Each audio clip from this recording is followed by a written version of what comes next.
I'm Richard Alcock. Welcome to the Western Sydney Unfiltered. People say I'm usually unfiltered anyway, but I've got a filter on me. But Richard, your capacity as chairman of Western Sydney Local Health District, which of course has its epicentre Westmead Hospital, the hospital where, as a young paramedic kid, I largely spent a lot of time getting bones mended and bruises touched up and of all manner, but it is part of a network of hospital and public health network across the mostly central city and a little bit towards the west down the Great Spine. At a time in a time of COVID, it's an appropriate time to talk to you. So welcome, sir. Thank you. Pleasure to be here.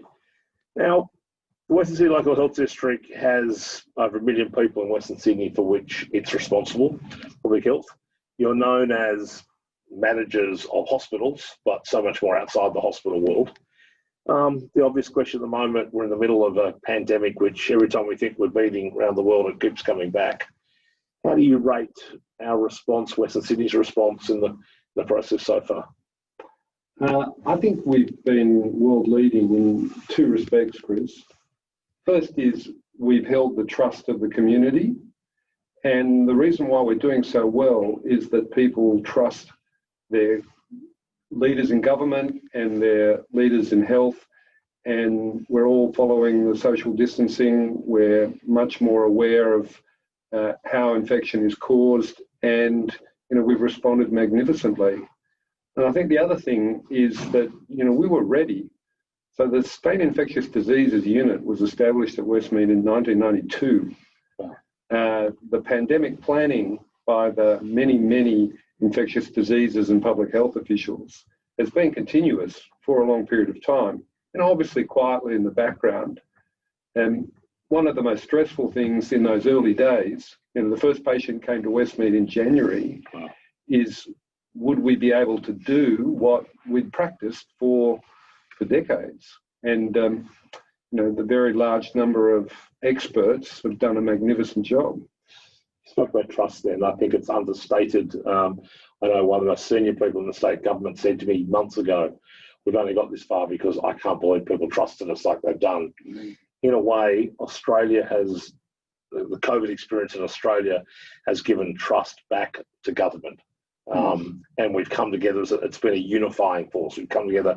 There's some skirmishes now on state, we're all going, isn't it a pity where national cabinet's sort of falling apart and the state premiers and prime ministers are squabbling. But for so much of it, it's been, you're also a vice chair of the Bank of America, you've had a distinguished career, global career, business career. It must be disappointing as far as Australia's used COVID to come together. You'd have to say in the US, the experience has been exactly the opposite, that a fractured society is probably pulled even further apart through this. So it's got to be a testament to our governments and our communities and institutions that we have been able to use this great trauma of recession, pandemic off the back of bushfires to actually come together as a society. Well, the thing I think that's been so evident in Australia is there's been a fantastic partnership between our leaders and our experts, in particular our public health experts. So the Commonwealth Public Health Officer, we see Dr. Kerry Chan on television, we see the Premier, we see Brad Hazzard as Minister for Health. They're great leaders, but it's clear that they're following the advice of the experts. And that hasn't happened in many other countries in the world. My editorial would be, suddenly we started listening to science. It'd be nice if that would flow through with our energy policies and others, that it's a whole thing to get science back at the centre of public policy will be hopefully one legacy we can take from this. You're also with Westmead and the network of hospitals, Blacktown and others across Western Sydney, employer of a whole bunch of frontline workers, the frontline heroes. What do you know more about your staff that you didn't go into this? Just how agile they are. The one thing that we don't see as a member of the public, even as a board, is our colleagues spend their whole lives training, following protocols, being open to new ways of working, and being able to work in an environment, the regiment you need to run a major public institution. Yes, and also to do it in a very well-governed, clinically governed and ethically sound context. So to suddenly have to really make a big pivot was something that they're actually ready for, trained for. And, that was really quite inspiring to see. The other thing that is just incredible is how composed people were. Even those early days when there was so much... We forget how scary it was back at the beginning when... uncertainty. And all our colleagues at Westmead, they all had friends and professional colleagues in Italy and France, and they knew the terrible ethical decisions that were being made. Everybody in Westmead and in our other public hospitals in New South Wales, they all were completely composed. It was incredible to see. Yeah. So that's brought a new threat, the threat of infection to your staff, that particularly in the pandemic. So, as a chairman of a board, you deal with that threat assessment every day, don't you? The potential harm to emergency care workers, to paramedics, etc. Whether it's drugs, mental illness, crime that we're seeing. Sadly, Western Sydney is still too prominent in all three of those areas, in addiction, in mental health, and I'll come back to things like diabetes, where you've had a leading role. But how do you, as the chairman of a board that has a duty of care to all of us as patients, but most particularly to your staff, does it worry you that other societal issues and the safety that goes with ICE, with mental health, with frontline workers? Yeah, a board's job is to ensure that all of the resources are available to our colleagues. And, it's a fiduciary duty. Our Minister of Health, Brad Hazzard, often says to the 15 chairs, you have a responsibility to ensure that every healthcare worker in New South Wales comes to work and can work in a safe place. And that's a high obligation that we think about a lot. It'll be difficult. So we talk about delivery of public health for health districts like yours, and you have about half of Western Sydney, and there's 3 regions across the city: Southwest Sydney, the Pine Blue Mountains, and Western Sydney. I'd have to say, as an independent observer, for the first time in recent times, how well all 3 are working together, because that has not always been the case. There was always a bit of tension between you and your more Western colleagues. You've got to be happy the way that I know the 3 chairs have championed that to bring it together.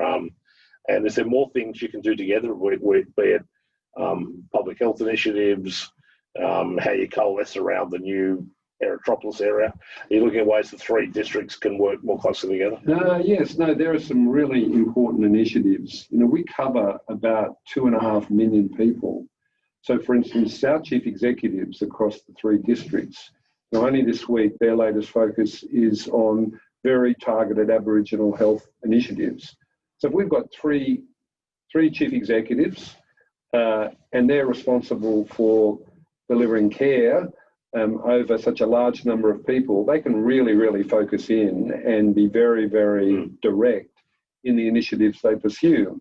Aboriginal health is clearly one of the most important initiatives for which we're responsible. Because while you've got lines on a map, you have to be responsible for, the patient doesn't really care. I'm going to my hospital. I might be in Penrith. I'm meant to go to Penn. I'm going to go to Blacktown. I'm going to go to Westmead. So and also we need you all to collaborate.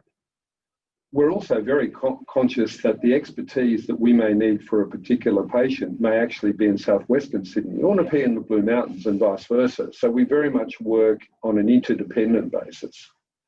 Now, hospitals are more than just places now where you can seek medical treatment and repair, etc. They're increasingly part of both the economic and aesthetic fabric of our city. Richard, you joined us last year on our historic study tour to East London.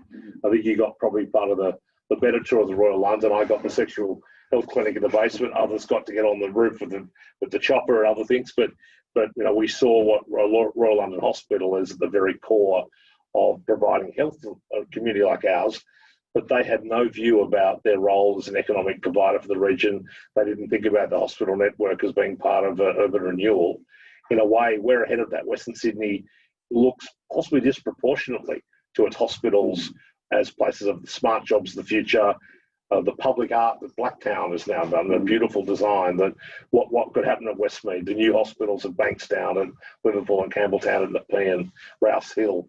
I mean, there is an incredible building boom at the moment. So how do you balance that being the Macquarie of health, the government acquiring developers as much as, universities and hospitals have become some of the biggest developers in the region. Yes, well, certainly my predecessor as chair, Professor Stephen Leader, rock star of public health, used to say to me, focus on the predeterminants. Yes, we've got a responsibility when someone arrives in our emergency department, but focus on the predeterminants. The district is to deliver health and wellness. It's not there to deliver acute services. Yes, that's part of what we do. And your former CEO used to famously say, my metric should be no one should ever have to come to hospital if I do my job really well. Yeah. Which is a fact, almost you've got redundancy at the hospital. If you do the public health service delivery well, you don't need the hospital. Well, indeed, the Premier's taken it to the next level because we've got a hard commitment by 2022 that we will, in effect, deliver $100 million worth of what we would normally provide in the hospital to our consumers outside the hospital. Now, $100 million is 5% of a $2 billion budget, but we've got a hard target that she expects us to continue to transition the care from in-hospital setting to out of hospital. And that might be in an outpatient context, it might be hospital in the home, and one of the statistics we're really proud of, 2/3 of the people we've looked after who've been COVID positive never came to the hospital. We've actually treated them in their own home, and we've gone to them, giving them a much, much easier experience to aid their recovery. You mentioned your predecessor, Professor Stephen Leader, before. It's a point of interest that all three chairs of the local health district across Western Sydney now have never applied a band-aid between them. There's no medical background. You've got a business leader, banker, you've got a former treasurer in New South Wales, and you've got the former head of planning in New South Wales chairing these hospitals. So government policy has been as such, you don't need to be a clinician to head a hospital board, which might explain maybe a broader remit of health districts now. Well, that's true, but also the very first thing that I did... Or the doctors aren't silly enough to put their hand up and say yes. Well, one of the very first things that I did was I asked Professor Jeremy Chapman to be my partner. He's deputy chair. He's been involved in leadership positions in a whole range of medical disciplines, has been with the hospital since the late 80s. So for people who are not trained in health to have leadership roles, we need very strong partnerships with our medical leaders and obviously with our chief executive and the executive team. Now, Westmead Hospital is at the core of this incredible precinct called Westmead, the Lighthouse Precinct, Westmead North Parramatta, one of the three lighthouses the Premier talks about. Obviously, the Aerotropolis around Western Sydney Airport in the Western City, Westmead North Parramatta in the Central City, and Tech Central around Redfern, Everleigh in the Eastern Harbour City. There's still a big debate about the governance of the Westmead one. Aerotropolis has its own government authority set up to run. Still deciding on the other two.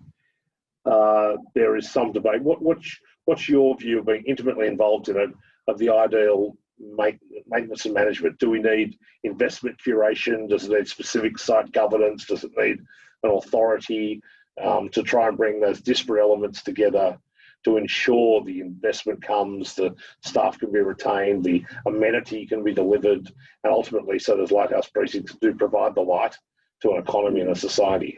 Where do we sit now? How do you think it can be best governed?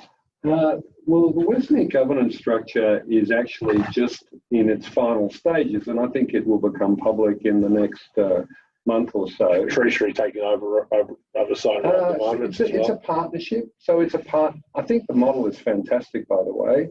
It's a partnership between health, obviously as the lead agency, but very much with Treasury and Premier and Cabinet and planning, industry and environment. So I think where we've got to is all of the key stakeholders are at the table. Yeah. And then we've got people who've got leadership roles in specific parts of the precinct, whether it be in clinical service, in education, in research, in commercialisation.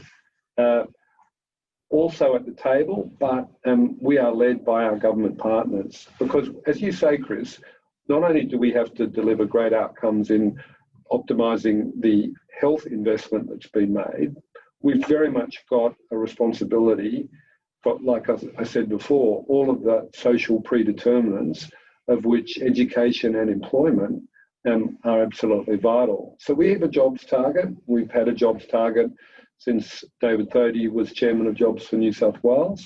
We've carried that forward. Stuart Ayres is our sponsoring minister, working with Minister Hazzard, is very, very focused on what are the jobs outcomes. And we understand that is one of our key performance measures, and I think this new governance structure is going to deliver on that. I grew up as a Whitlam kid of the 70s, and two great things. He was a member based in Western Sydney, of course, but his two great contributions, I think, will remain sewering the western suburbs of Sydney, which when you're a kid growing up with the septic tank in the middle of the Sunday roast, and the guy came over to the septic tank, you never forget. But importantly, bringing Westmead to that great ambition. I think Gough will be very proud of how it's developed and rolled out. It's been quite remarkable, and the state government gets great credit now for the investment they're making, billions of dollars investment in Westmead.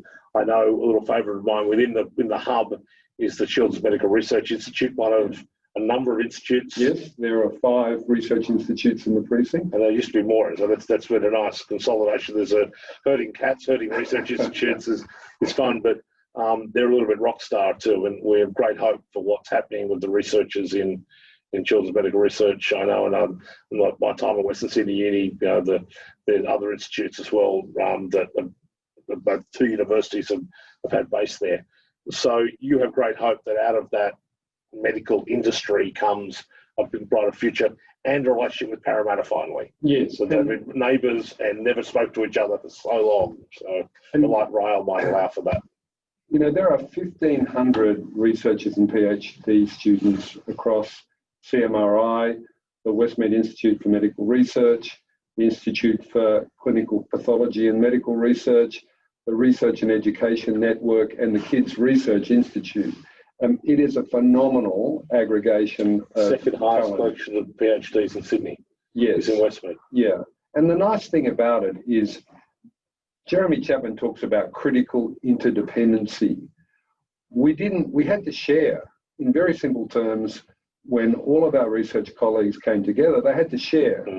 We didn't have the history and the abundance of resourcing of other precincts, so we shared. So we shared from the outset.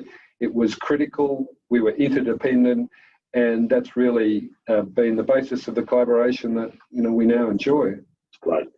Just personally, we're in the middle of COVID, when you're not out, running a hospital board and saving lives, or managing, I think 5,000 births a year within the precinct as well. It's a busy old hospital. For you personally, we've all been in lockdown. We've had this massive agility transformation, transformed our economy, our businesses, etc. How have you transformed? What's been internally? How do you look at life differently now than you might have done 6 months ago? Well, so 2 things. From the positive, the world has become much closer. You've been so forward thinking about using video conference. The number of people we can reach in Australia and globally through video conference is incredible. And it's so easy to manage. It's so impactful. It encourages further collaboration. I see that every day, and I'm not talking about Zoom fatigue. I'm talking about highly targeted, really important global exchanges of experience. So I think that's definitely here to stay. On the negative, I think that we think a lot about our mental health responsibilities across Western Sydney, and there's no doubt that we have to be very, very, we have to lean in for our youth. The people who've come through their last year of school, coming into the workplace, looking for vocational training, dealing with the disappointment of industries which are still in lockdown or slow to recover. The mental health issues are really, really important for all of us. It's a whole of society issue. I know you think about it a lot, Chris, and certainly so do we. I should say in closing that I forgot to mention at the beginning that, of course, Western Sydney Local Health District was the winner of our esteemed Pemulwuy Prize for its work in addressing diabetes, the Diabetes Initiative, which is now spreading with your colleagues across Western Sydney. I'll never forget the stat of your former CEO saying 1 in 2 people in Western Sydney either have diabetes or will have it. The way we're tracking a non-walkable city and some of the racial backgrounds and social issues. So it was a championing of that within that really drove you strongly. As we close down, so we've all been locked down for a while and been settling in. Were you a Netflix family in lockdown? We are. Which we've asked everybody. What was there? Were you a Tiger King fan? Were you a Michael Jordan basketball? Which was the show that captured you and your family's attention? Well, it's on now. It's called Away. So Away. Away. Write the one down. Another one. There are 5 astronauts on the route to Mars. Commander Emma Green, who's an American. There's a Chinese chemist. There's a Indian psychologist. There's a British Ghanaian botanist, and there's a Russian cosmonaut. We got Rush, no Aussies. And whilst it's about getting to Mars, it's actually about people working together. It's an awesome series. Away. You heard it here first, viewers. Go and watch Away on Netflix. It'll be perfect. Well, thank you, sir. Are we allowed to? Oh, we put a little bit on, hadn't we? He's a health professional after all. Thank you for your time. And thank you for understanding the health district is more than just manager of the hospital, that we are a society and an economy, and Westmead is one of the great icons of Western Sydney. It really is, and it's only going to get bigger and better. And here at first, they're going to cure cancer at Westmead. With Nobel Prizes, cure cancer. That's the sort of ambition that Western Sydney has ahead. It's a smart jobs future, and it's such a lighthouse for innovation in the region. Thank you for your leadership, sir. Thank you. Much appreciated.